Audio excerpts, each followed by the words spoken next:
ধান চাষী বন্ধুরা আসসালামু আলাইকুম। বন্ধুরা আজকে আমরা জানবো ধানের 3টে ভিটামিন সম্পর্কে।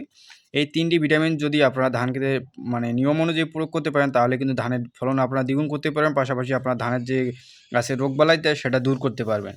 তো বন্ধুরা আমরা কিন্তু ধান খেতে যখন আমরা বিভিন্ন রকমের সার বা কীটনাশক প্রয়োগ করে থাকি, কারণ আমরা পরবর্তীতে যাতে আমাদের ধানের ফলনটা ভালো হয়।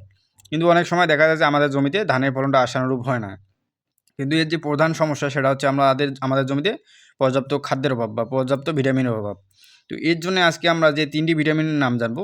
তো এই 3টি ভিটামিন যদি আপনারা ধান খেতে প্রয়োগ করতে পারেন সময় মতো, তাহলে কিন্তু আপনারা ধানের ফলন বৃদ্ধি করতে পারবেন। তো কী ভিটামিন প্রয়োগ করবেন বা কখন প্রয়োগ করবেন বা প্রয়োগ করার সঠিক সময় কোনটি? তো আজকে আমরা সেটাই জানবো। তো বিস্তারিত জানার জন্য ভিডিওটি শেষ পর্যন্ত দেখবেন এবং যারা নতুন ভিউয়ার্স আছেন তারা অবশ্যই আমাদের চ্যানেলটি সাবস্ক্রাইব করে দেবেন, কারণ আমরা প্রতিনিয়ত এই চ্যানেলের মাধ্যমে কৃষি নিয়ে বিভিন্ন রকমের তথ্য দিয়ে থাকি।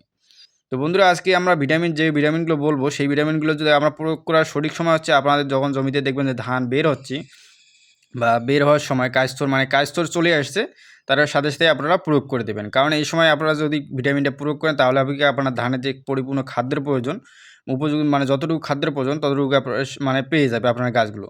তো আমরা যে 3টি ভিটামিনের নাম জানবো সেই 3টির মধ্যে হচ্ছে আপনার প্রোজিবিজি, 1 হচ্ছে প্রোজিবিজি, 2 হচ্ছে মিরাকুলার আর 3 হচ্ছে জিঙ্ক। তো এই যে ভিটামিন 3টির নাম বললাম, এই 3টির মধ্যে যে কোনো একটি আপনাদের জমিতে যখন ধান বের হচ্ছে বা ধান বের হওয়ার সময় চলে আসছে বা কাজস্থর অবস্থায় হয়ে গেছে, তো সে সময় আপনারা স্প্রে করে দেবেন। কারণ এ সময় ভিটামিনটা স্প্রে করলে হবে কি আপনার যে ধানের দানাগুলো আছে এগুলো পুষ্ট হবে এবং আপনার ধানের দানাগুলো দেখবেন ঝকঝকে হচ্ছে এবং প্রতিটা দানায় দেখবেন যে অনেকটা ওয়েট, দেখবেন আপনার ধানগুলো নাড়লেই বুঝতে পারবেন যে অনেক সুন্দর হয়েছে। আর এই সময় ভিটামিনটা গাছের জন্য কিন্তু অনেকটা কার্যকর, কারণ এই সময় গাছের পর্যাপ্ত খাদ্যের প্রয়োজন হয়।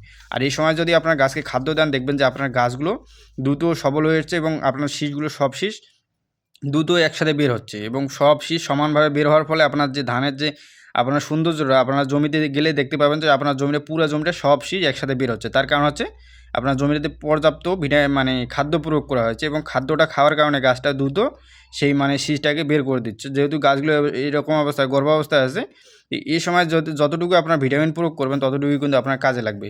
আর ধানে আপনার দানা চেপে আসার পর আপনারা যদি কিছু প্রয়োগ করেন তখন কিন্তু আপনার কাজ হবে না।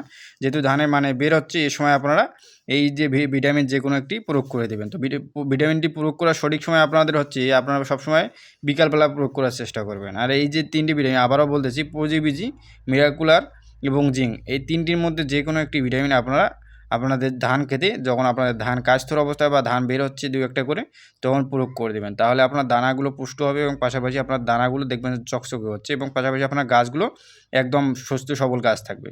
তো এতে করে কিন্তু আপনার ফলনটা অনেকটা বেড়ে যাবে। তো বন্ধুরা আজকে এ পর্যন্ত, সবাই ভালো থাকবেন। ভিডিওটি ভালো লাগলে অবশ্যই আমাদের চ্যানেলটি সাবস্ক্রাইব করে দেবেন। আসসালামু আলাইকুম।